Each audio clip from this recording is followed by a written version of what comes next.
ঈশ্বরের অস্তিত্ব নিয়ে ভরসা না থাকলেও আজকে যে ভূত আছে সেটা বুঝতে পারছে উর্মি। একটা না, দুটো ভূত আছে ওই ঘরে।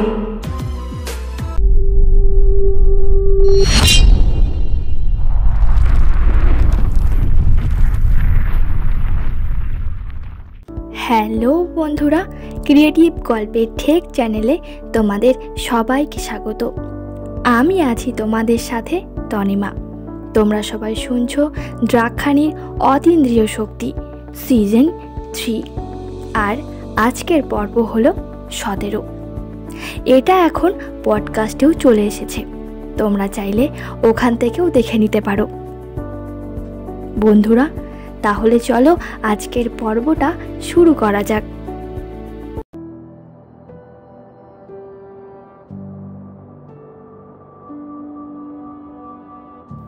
উর্মি দেখল তার স্বামীর অন্য এক রূপ।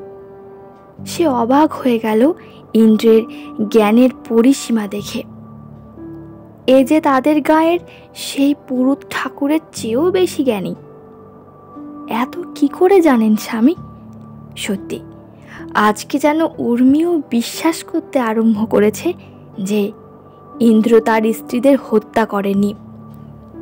একটা মানুষ যে নিজেই মানসিক চাওয়াকে অবহেলা করে বারবার উর্মির থেকে দূরে সরে যেতে চাইছে, সে কি করে তার স্ত্রীদের হত্যা করে? যদিও করে তো নিজের জ্ঞান থাকতে করবে না নিশ্চয়ই। ঈশ্বরের অস্তিত্ব নিয়ে ভরসা না থাকলেও আজকে যে ভূত আছে সেটা বুঝতে পারছে উর্মি। একটা না, দুটো ভূত আছে ওই ঘরে। পুরুষ মানুষ যেখানে পর স্ত্রীকে পেলে ছেড়ে দেয় না নিজের পাশবিক কামনা চরিতার্থ করার লোভে, সেখানে স্বামী হিসেবে ইন্দ্র চাইলে পারত কাল উর্মিকে অন্তত নিগ্রহ করতে। ইন্দ্রের ভেতরের কামনা বাসনা স্বাভাবিকভাবেই এক নারীর শরীরের ঘ্রাণ পেয়ে জাগ্রত হয়েছিল। তবে সেই কাছে আসার আকুতি একেবারে অন্য রকমের ছিল। তাতে মধুর দাম্পত্য শুরু হবার আগ্রহ ছিল। উর্মিও তো কাছে এসে গিয়েছিল। আকাঙ্ক্ষা তৈরি হয়েছিল নিজের বৈধ অধিকারে পাওয়া স্বামীর উষ্ণতা অনুভব করার।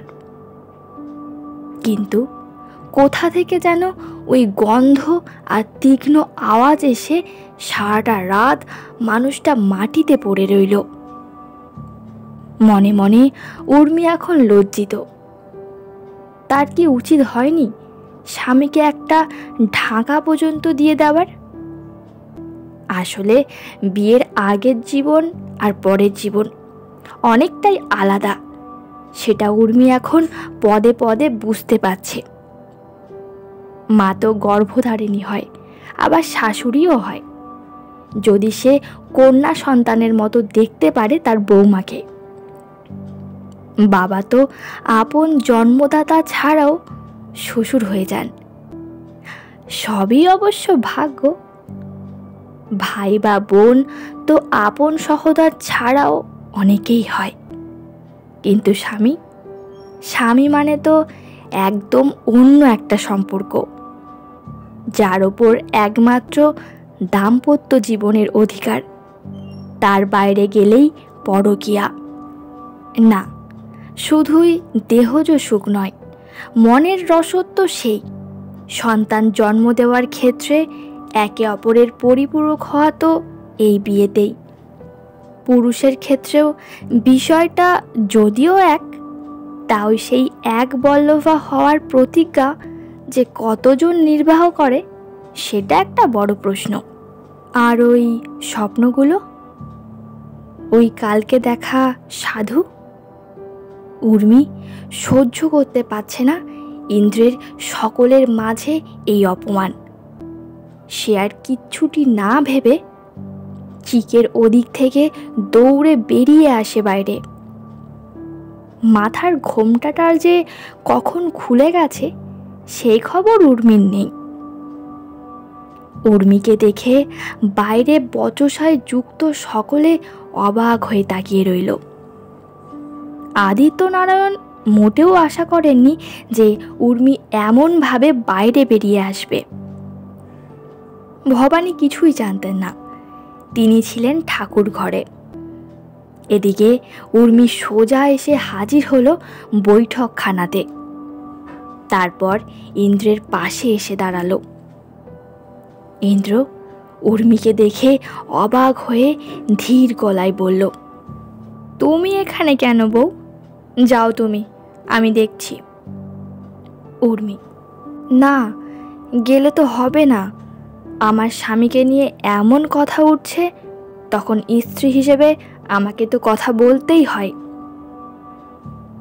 ধরার বাবা বলল, দেখুন জমিদার বাবু, ছোট ঘরের মেয়ের আচরণ দেখুন।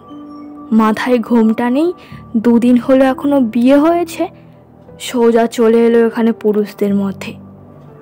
ইন্দ্র উর্মির হাতটা সবার সামনে ধরল সদর্পে। তারপর বলল, উর্মির অপমান সহ্য করব না আমি। আদিত্য নারায়ণ রেগে উঠে দাঁড়ালেন। তিনি বিরক্তির সাথে বললেন, আহা মা জননী, তুমি ভেতরে যাও না মা, এই বুড়ো ছেলের কথাটা অন্তত শোনো। উর্মি, বাবা মশাই, ওনাকে একটা সুযোগ দিন নিজেকে নির্দোষ প্রমাণিত করার। আসলে বিয়ের সময় আমারও মনে হয়েছিল যে উনি খুনি। নিজের গলায় বারবার হাত দিয়ে দেখছিলাম যে সেটা সঠিক জায়গায় আছে তো।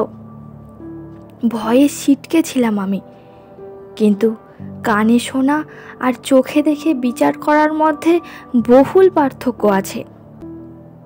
ওনাকে আমি এই 2 দিন ধরে দেখছি, তবে বুঝেছি উনি ততটা সাধারণ মানুষ তো নন যেটা ওনাকে দেখে মনে হয়। ধরার পিতা বললেন, আমি জানি তো আমাদের জামাই একজন খুনি।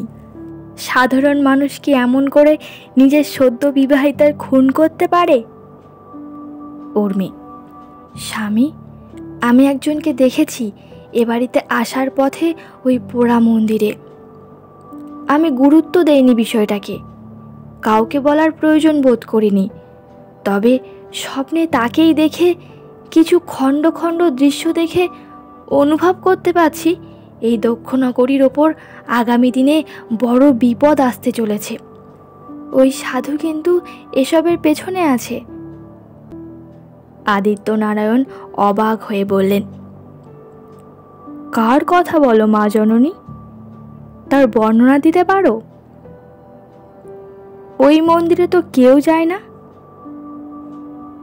কেশের বাবা চিৎকার করে বলল, ইয়ার কি হচ্ছে? আমাদের মেয়েদেরকে মারল তোমার ছেলে ওই ছোট জাতের মেয়েকে বিয়ে করার জন্য।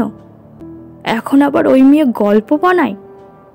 কোন সাধু যাবে ওই ভয়াল মন্দিরে? উর্মি, আমি গল্প বানাচ্ছি না, আমি তো ঈশ্বরে বিশ্বাসী না।